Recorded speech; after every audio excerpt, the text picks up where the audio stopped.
I wanted tonight, the purpose of tonight, was for the teachers and an administrator of each building or a building to make statements as to just the facts of what is happening in the school system. I am going to then ask the public, because there will be time for the public to speak after the administrators and or teachers speak. There will be time for the public to speak, but what I'm going to ask the public to do is I would like your support here, and I would like for you to think outside of the box as to what can be done in order to help us through this school year. Now, I can give you an example. Today, we were very fortunate to have Sean Benson come over here to the building. He's one of the custodians. He came over at 2 o'clock. He's on the night shift. He received an award from the Wilkes Club or Mason. the Mason Club, right? And he got this award on behalf of the whole United States. So he was thrilled. He went to this convention. He came over. There's going to be a story to Valley Indy on him and everything. And it happened because we started this Best Buddy program at the middle school. And Julie Chmielewski wrote a grant, and she received a grant and started this Best Buddy program. From that program, Sean was one of the mentors, and he decided to take it further. He took it to his club, and in his club, they got together, they put money together, they raised money, they did different things with the kids, and they mentored the kids beyond this mentoring. And this was noticed amongst all these clubs, and he was honored, and he didn't even realize they were talking about him when they had to call his name for him to receive the award. And they mentioned the little town of Ansonia. So we were very proud of him. And this is what I want people here to think about. I want you to think outside the box. We are struggling. We know it, but I can't say it because, and I won't. I want to hear what's going on because I want people to go through those schools. I've been the superintendent for 12 years. It has never been like this, ever, ever. I had something I was building. Now, at the end of my career, it's going downhill. And that's not because of these teachers, it's not because of these administrators. And I would like to hear if what I see on a daily basis in these schools is the same thing other people are seeing. And I wish the public, I challenge the board members, I challenge the board of aldermen, I challenge the mayor to go through these schools. No one wants to see reality. Now, I can call on anybody who would like to say something. 2 minutes. Just state your, pardon? 2 minutes. 2 minutes. Just state your name and state what school you're from, and if you want, don't mind standing, That's fine. so that they can hear you. So we all kind of have something that everyone's trying to. One at a time? Just 1 minute at a time. Yeah. Good evening, my name is Kara Ross, I'm representing the high school along with Sandy Small, Allison Linus, and another teacher, Kristen Calabro, who was not able to attend. We're special education teachers at the high school. And just quickly, before we begin with factual data, I just want to say this is my 18th year here in Ansonia, all of which have been at the high school. And even though I live in a different town than this, my heart is in Ansonia. We have a great school with great teachers and programs, so much that I'd rather pay tuition for my 7th grader to come to Ansonia High School than the high school in the town that I live in. Just wanted to say that. Factual data. The impacts that this has had on special education in our building. I'm sorry, I'm nervous, I'm shaking, I apologize. At the end of last year, 2 days before the school year ended, a special education teaching position was cut from the high school. This teacher has the responsibility of providing academic support to students with IEPs in 8 freshman inclusion classes over 4 periods. This teacher also taught 2 resource room periods a day. Last year, the total number of students with IEPs at the high school was 130. Students divided among 6 special education teachers with the responsibility of case manager. The average number of students at each caseload last year was 21.7 students. This year, the total number of students with IEPs at the high school is 132 students, divided among 5 special education students. The average number of students on each teacher's caseload this year is 26.4, with 29 being the most on 2 teachers' caseloads. This is an average of 21.6% increase of students per special education teacher. Special education teachers are teaching an overload this year, teaching 6 classes. The special education department does not have a collaboration period built into their schedule, leaving time for the department to only meet during monthly meetings and during our lunch period for 4 of us. On average, for the 2017-2018 school year, the total number of students in resource room was 8, split among 12 resource room classes. This year, the average number of students in the resource room is 10, split among 11 classes. This is an increase of 25% of students in a resource room. With budget cuts, the special education department had changed to a new IEP program. Though we received training to understand how to use the program, the amount of time spent writing one IEP has doubled. Special education teachers are spending more time attending PPTs, doing paperwork, testing, writing reports, and collecting data. This results in not enough planning time to adequately plan for the 3 self-contained academic classes we teach at the high school. The responsibility of handling Delta TAs has been given to 2 teachers. One teacher is responsible for aids assigned to students in life skills, while the other is responsible for aids assigned to students in the inclusion classes. This is a job that teachers did not have before. We believe that a major factor in the increase of students with IEPs being written up and/or discipline is due to lack of support our students are receiving in the general ed setting and less contact time they have with their case manager. Approximately 50% of all high school students who are given administration referrals write-ups are special ed students. Thank you. Name and address, please. Address? Yes. Sandra Smalley, worked at Ansonia High School as a special education teacher. So due to the cuts of the 6th teacher that we had, we now have the responsibility of servicing 9th graders in their academic classes as well. There is now 1 paraprofessional who services 9 inclusion classes over 4 periods. Our paraprofessionals who service students in the inclusion setting now have more classes to cover. They're spending less time in these classes, leaving students with little to no extra support. Our paraprofessionals are split among several classes per period, with the most being 1 paraprofessional splitting among 5 classes per period. Our periods are an hour long. The average number of classes per period of paraprofessionals splitting their time is between 3 classes. Paraprofessionals are also pulled from their assigned classes to sub for teachers during meetings, or if there are teachers out when there are no subs. This has occurred 20 times since the beginning of the school year. This is due to the lack of substitutes willing to come to Ansonia High School. Students lose services within the classroom when this happens.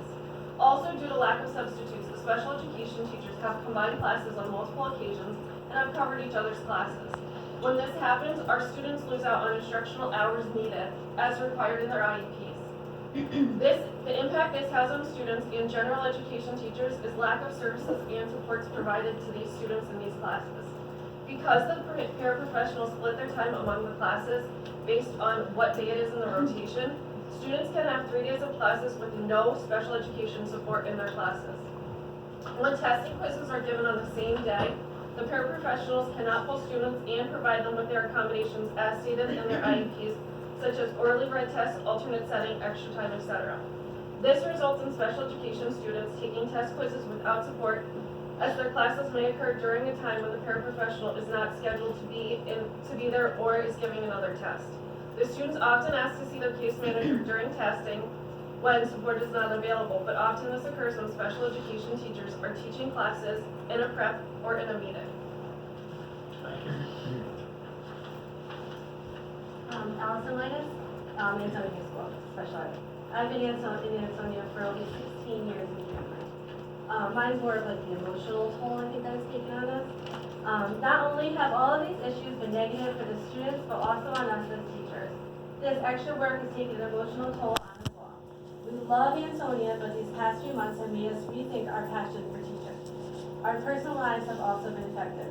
It's difficult to leave the problems here at work. We go home at night and worry about the next day and all the work that needs to get done, and all of the students that need us. And we just don't have time to do it.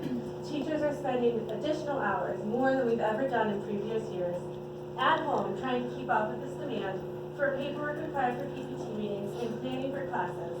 This is taking away from valuable family time at home.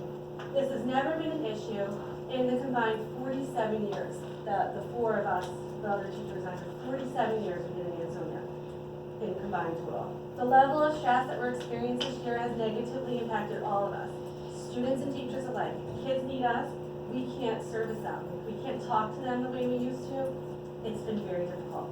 So we as the special education teachers at the high school feel that our students are not getting adequate support due to the lack of contact time with us, lack of support in general education classes, and the overload of paperwork we're expected to do, and the extra meetings that we must attend due to losing a teacher at the high school.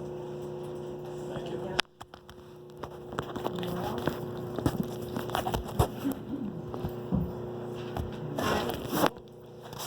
Just on at Mead School, I'm also a resident of Ansonia. I have one child that attend Conrad School, receive special education services. Also, I am a product of the Ansonia school system, and I always did want to come back to Ansonia and give back to the community I grew up in.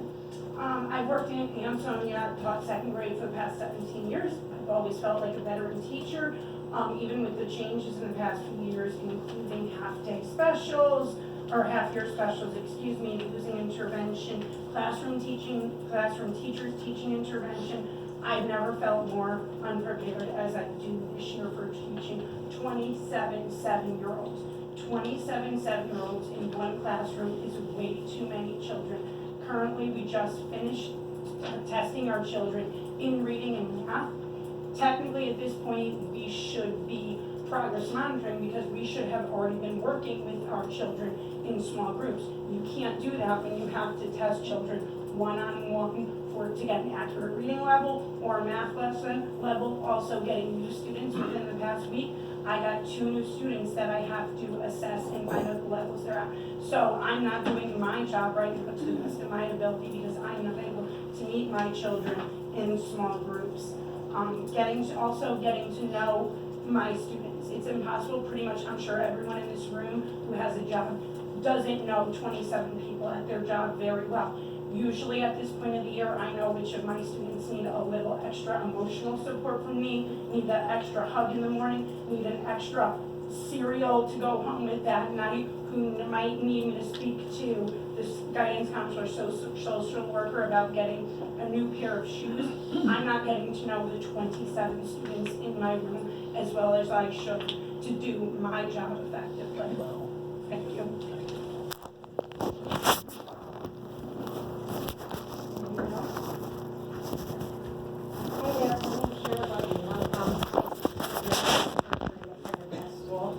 I've worked underneath many of the administrators in this building, so I've seen a lot of changes happen.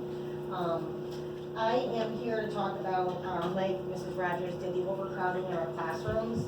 I am one of the fortunate ones that have a large classroom. I have 25 6-year-olds, 5 and 6-year-olds that I'm currently teaching. I have no support at all. 5 of those 25 students have an IEP. I have no para support in the classroom. Like Mrs. Rogers said, and I think I speak for most of us, if not all of us, that we leave work every day spread extremely thin, feeling like we're not doing anything well. We're just doing what we can to kind of touch base and cover what's necessary to be done. Safety is a big issue. Our classes are so crowded with furniture and desks and chairs that you can't even navigate around furniture to safely and effectively reach every student who needs us. Unfortunately, kids are coming to us each year less and less prepared for school, emotionally, behaviorally. We're spending, this year, I've never spent as much time as I have establishing routines in my classroom. Without routines and discipline, things of that nature in order, it's impossible to do my job to the best of my ability. Those things have to be in place in order for me to take a guided reading group. I have to make sure that 26-year-olds can sustain themselves for an hour. And that's not an easy task by yourself when kids are coming into school without the basic things that they need to have. Manners, respecting authority, listening and following directions. So, you know, time is being taken away from my instruction because I'm having to talk with students about routines, like, you know, moving from their desk to the carpet quietly. It sounds silly, but, you know, that should take 25 seconds. This year, sometimes it takes 3 minutes to get everybody from here to there because kids are coming in less and less prepared. Our math curriculum is currently 100% online, so it requires everything that we do in order to follow that curriculum to be copied. We're using a ton of paper. There's many days we come in and there is no paper in the copy room, so that inhibits us from doing our job and teaching the math curriculum with fidelity. We have interventionists, thank goodness, this year after we lost them last year. They're supposed to be pushing into our classroom, but we have nowhere for them to sit and work with students. We have people, myself included, just feeling like we have an insurmountable amount of work to do. And I never leave work feeling like I'm done. And that's a difficult thing. I go home to my 2 children. I'm a single mom, and I don't have, by the time I get home, I have almost nothing left to give them. And they're, my own family, and I love my students, and I love my children, and, it's the second month of school, and we're tired. People are tired, and our kids deserve more than what I think most of us have to give because we're already spread so thin. Thank you.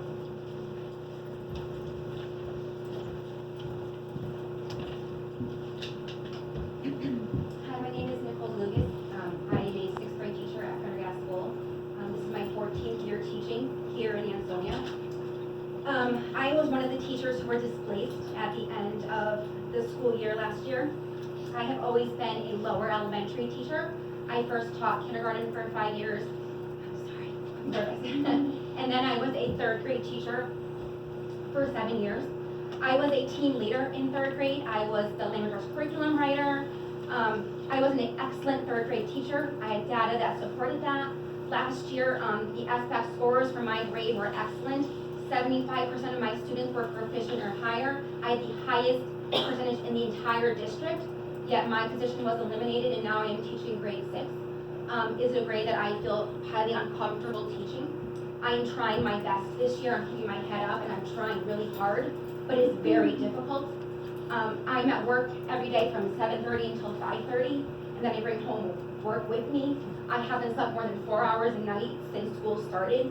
It has been a very, very difficult year for me and for my family. My students have no idea how difficult it is for me this year, as they shouldn't, but it has been very, very difficult for me to move from a grade I was very, very happy teaching and very successful teaching to a grade I'm having a very difficult time teaching, since I was bred to teach lower elementary and not upper elementary. Also, as I'm speaking with my colleagues, they too are struggling. Leaving 3rd grade has left my former teammates struggling. They now have up to 31 students in their classes. They cannot get through a single lesson without distractions. We do have major behaviors here in Ansonia. When we have 4 teachers per grade level, we can separate these behaviors. Now with just 3 teachers per grade level, they have excessive behaviors in their classrooms. Even in the lower elementary levels, teachers have students swearing at them on a daily basis. They are hit, kicked, punched on a daily basis. Yet they have to educate these students. How can they with a classroom of 31 students? Then making transition from the classroom to specials or lunch is very difficult, trying to get 31 students to line up. I have sat through meetings after meetings listening to you, ladies and gentlemen, say that you are here for the students. You are here for the children of Ansonia. The only person from this committee I have seen in my building is Mr. Scarlata, who I personally would like to thank, because you came into the building, you saw what our classes look like, you see what it looks like having 31 children, 31 desks in a classroom. There is no room to move. There are children one on top of another. Some children have IAs, which is adults in the room to help these kids. There is no room to move inside these classrooms. We teachers, we have given concessions year after year, but we are given less and less year after year. We are beaten, battered, and we just have no more faith left. And I'm just saying, after 14 years, I have nothing else left to give. I am here for my students. I will do whatever it takes for my kids, but personally, I have nothing left. I have given everything that I have can. And after 14 years, I did 5 years of a pay freeze to save teachers' jobs, right? We opened up our contract and we went to a self-funded insurance to save the district money. Yes, I am paying more out of my pocket to save the district money. We have given so much, but we get nothing in return year after year. We need help. We have nothing, we need help. And people, we keep saying, oh, if the scores are better, we will give you more money. That's not how it works. We need the money to do better. We need the supplies, we need the materials. We have no textbooks at the elementary level. No textbooks at the elementary level. Everything we do requires us to make photocopies. Yet we're told on a weekly basis, limit the use of copy paper. How can we do that when everything we do requires us to make copies? So far this year, we went a whole week with no copy paper. How are we supposed to educate our students without the necessary supplies to do so? We do everything that we can to teach our students to the best of our abilities, but we don't have the necessary tools to do that. Thank you. Thank you. Anyone else?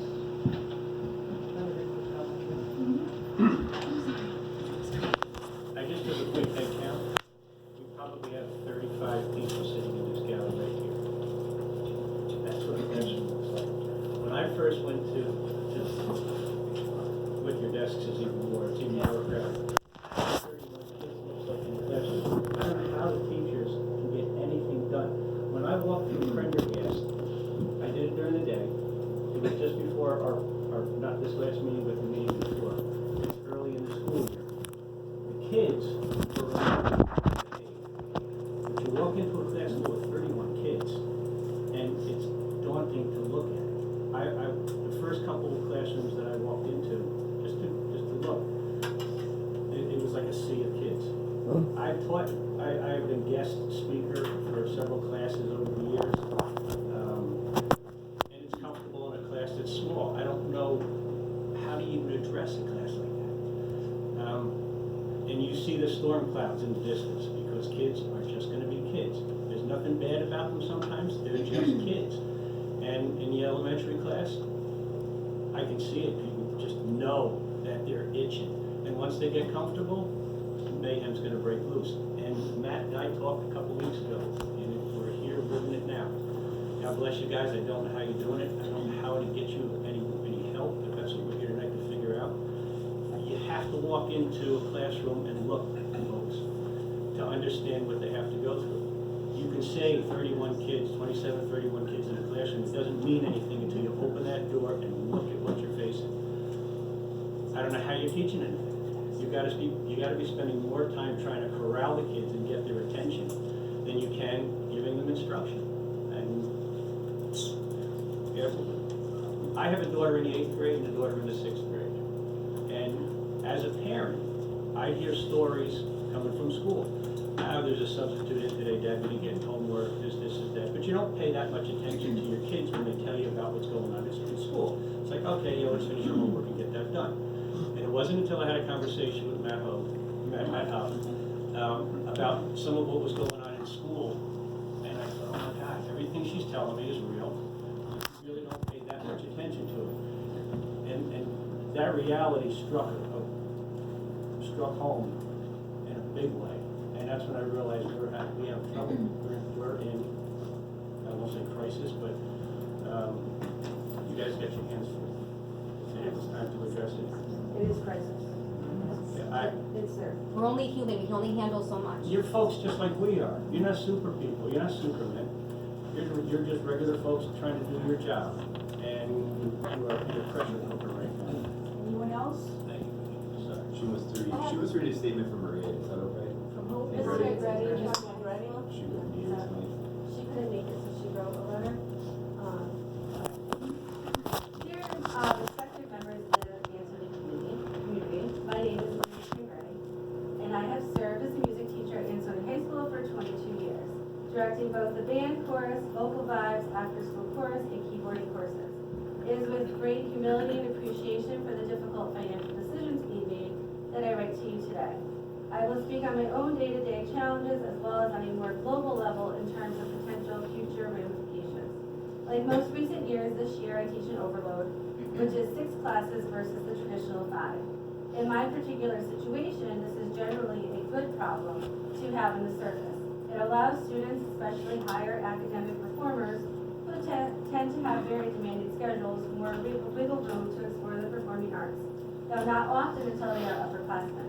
On the flip side, our offering of electives is somewhat limited as a school, so there are students who need elective credit who are put into the ensemble classes whose interests do not lie in the performing arts. Behaviorally, this becomes a challenge that I liken to going grocery shopping, where 3 wheels on the cart want to shop and the 4th wheel wants to go to the parking lot. While some of these students eventually come around, there are some who will be behavior problems in class all year and who will be absent from performances and rehearsals, making these events difficult on the other students. My biggest challenge, however, is and has always been our lack of a feeder program to the high school from the middle school in terms of ensembles. At one time, there were 5 music positions in Ansonia, and now we're down to 3, making the teacher-student ratio about 750 to 1. In our band, this is especially a challenge because learning an instrument is a long-term commitment, and it's hard to convince teenagers to begin learning an instrument at a time in their lives when they are most self-conscious. While we have a core group of wonderful students that defy the odds, I call them the bravest kids in school, and do exactly that. They come in with a ton of enthusiasm and very little background knowledge. These students are outliers, and we have many more that it could have been reached if they had begun sooner. The repertoire that we have to select is not at a high school level in terms of difficulty, so if they decide to keep performing in college, they struggle and spend a lot of time playing catch-up, assuming they don't give up entirely. Imagine taking a college English class without ever having read Shakespeare and only being familiar with Dr. Seuss. No matter how intelligent you are, you're coming in at a deficit. This deficit transfers to limited performance opportunities, regionals and all-state, and scholarship opportunities that require auditions. In the chorus, the lack of feeder from the middle school also means that we perform music that is not quite at high school level. Students, especially males, often lack of understanding of how to use their voices in a musical way. Not singing through the changes of puberty during middle school oftentimes leads to not being able to match pitch at all, or not match pitch in the correct range during high school. Therefore, a lot of remedial intervention is needed to produce respectable performances, assuming the students don't silence their voices due to frustration. Much like with the band students, the lack of exposure to appropriate repertoire for their age level leaves them unprepared for other opportunities. Our best music students in terms of commitment are our athletes because they have learned the values of teamwork, having a strong work ethic, and making long-term goals during their time growing up in youth sports. Unfortunately, not every student wants to be an athlete, and these valuable life lessons become lost when they don't have other opportunities afforded to them at a young age. While I do my best to hold students to high standards, last year it was especially challenging to promote the idea of the importance of being present, or at least accounted for, and participating at our performances, for example. I have the unique experience of working with students from other high schools, and I can say unequivocally that the deficits between our students' skill sets and theirs stem directly from a lack of opportunity and not from a lack of potential. Our kids are just as bright, talented, and creative, but is their inexperience holding them back from reaching that potential? The best schools in America are the ones with the strongest arts programs across the board. Having programs that you can be proud of are a wonderful way to garner community and alumni support for the entire school. While we do as much as we can in meeting students where they are and cultivating a true growth mindset, we must plant the seeds earlier to have a fruitful harvest. And that was from Maria Tigray, the music teacher.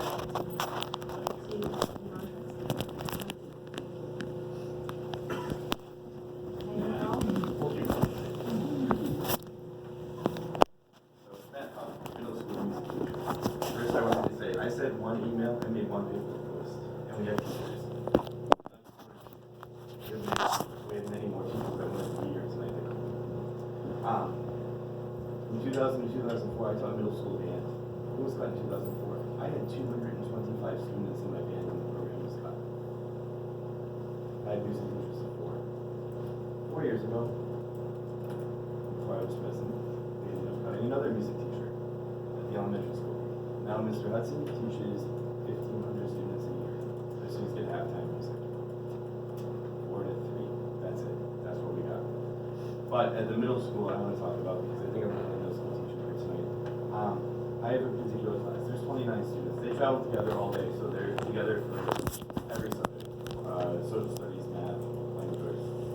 There's 29 students, 9 of them have IEPs, 4 of them have 504s, and 2 of them are somewhere in the CSM process. Meaning they will likely identify